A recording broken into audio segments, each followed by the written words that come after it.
All right, folks, welcome back. Sheepdog Smokey here, and once again, we've been interrupted in our syllabus. This was to be when I began the run-up to the Civil War, and I am still building more notes on it now that I have time. But this is going to be a sociology and psychology discussion.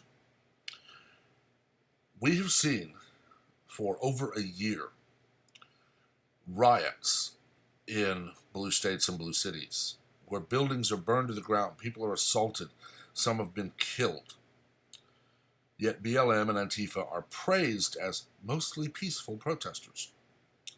Andy Ngo is a journalist and has been assaulted more than once, yet CNN would have you believe these are just peaceful protesters.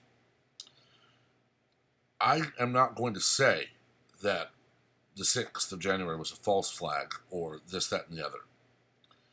I'm going to say that I firmly believe those who actually perpetrated it were not Trump supporters. I have seen photographs of them at BLM and Antifa rallies where they're standing shoulder to shoulder, smiling with Antifa and BLM. What's really worrying is how Twitter, Facebook, Amazon, Google,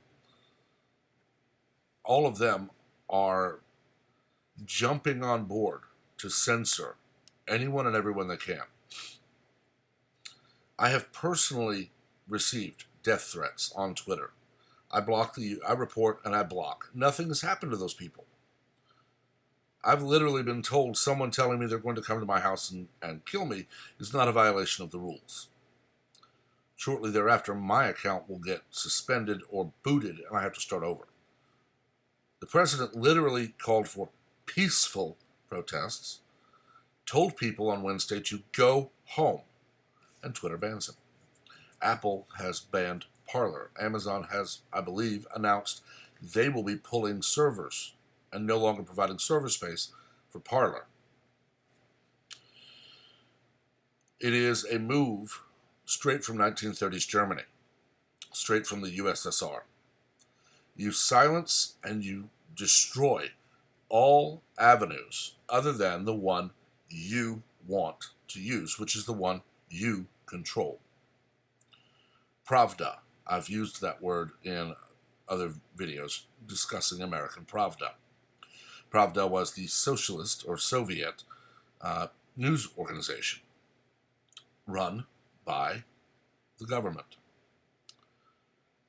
And it would ensure that the peasantry of Russia were only told what the government wanted them to be told, which is, of course, this is wonderful. We're living a wonderful life as people starve all over Russia. Twitter, Facebook, Instagram, Google, Amazon, Apple, they're all doing the same right now. They are banning all media that does not conform and comply to their viewpoint. That being, you will comply with the Democrats. I've said that there are basically two roads. One where the fraud is found out and ultimately everything stops and we don't lose our country, or one where we lose our country. I'm not going to say which one's going to happen. I will say that if January 20th sees the Democrats truly seize total control over two branches of government so they can stuff the third with their own sycophants, this country is over. We will see states refusing to comply. We will see the military crumble because the Democrats will order them to subjugate the American people, and the vast majority will say no. Keep your head. Okay? There's nothing you or I can really do right now, short of continuing to provide for our families, continuing to pray, and continuing to ensure that we do not give in to this crap. We've lived through dark days before, and we will most certainly have to live through a few right now. But we've always come out the other side stronger. What you have to remember is that when you are told you may not speak, it's not because you're dangerous, it's because the other person is afraid of you. When you're told this company is evil for not stifling violence, I've been on Parler since it began. I've never seen a threat of violence against anyone. I've been on Twitter for many, many years, and I've seen a lot of threats of violence. They don't care about that because the people being threatened are the people they want threatened.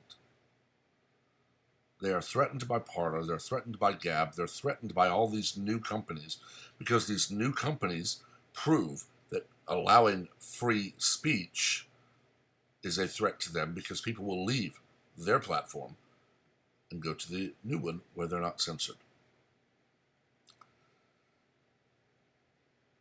Sadly, when you have a concentration of power like this, you have to break it apart, and that is painful. Look at the dissolution of Ma Bell, early to mid-20th. Look at the deregulation of power companies in Texas just about 20 years ago or so. The early days of that were very confusing. Okay, the early days of deregulation, while I did not work for the electric provider until 2004, well, 03, 04, I know that I had heard stories from people who would call in and say, I'm switching to Reliant, or I'm switching to this, or I'm switching to that, turn off my power so I can do it. And people didn't know that that's not what you do. I worked for a major retail electric provider. If you were with my company and wanted to switch to Reliant, you called Reliant and you said start an account. Reliant would then contact the generation provider in your area. In Houston, that's Houston Light and Power, which was the provider. In DFW, it's Encore, which used to be TXU, West Texas Energy. They're split into retail and providers, generation providers.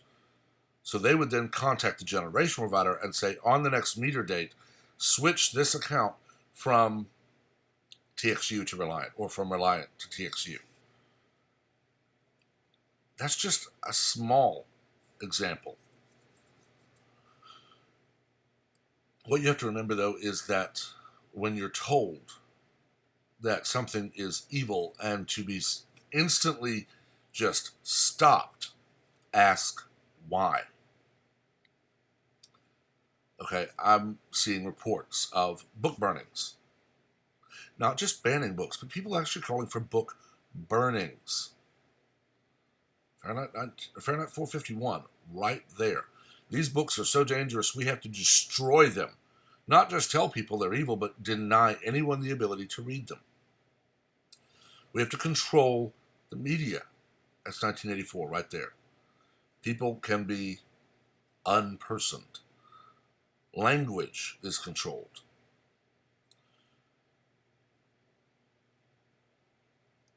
I'm saddened because I see so many people going along with it and believing it's good. And that is a failure of education. That's why I have these talks. This is not based on a syllabus. This is very much, I've said it before, very much something I would do were I in class with students. I would bring up the current events and I would talk to them about how this is affected by sociology, by psychology, how it is a repetition of history, and more. And that's what you need to remember. We have seen this time and again in human history. Mao, Stalin, Hitler, Maduro, Castro. All of them did the same things. They pushed to disarm the population. They pushed to censor speech. And when they achieve those two, they imprison and kill all who refuse to obey. It took a world war to stop Hitler and the USSR. Cuba is still basically controlled. Maduro is in complete power right now in Venezuela. People in Venezuela, we've seen it. They're eating trash because they can't afford food. I don't want to see that happen here. And that's why I work to actually educate people. Let me know what you think. as always, be civil. We're not here to scream and yell. We're not here to have fights. We're here to discuss, dissent, and debate. Also remember that while discussing a theory is not bad, remember that we're not going to know anything about current events right now until it is no longer current events, but is history. Until next time, make sure you like and share to widen the conversation. Make sure you're subscribed and have notifications on. And until next time, have a wonderful day.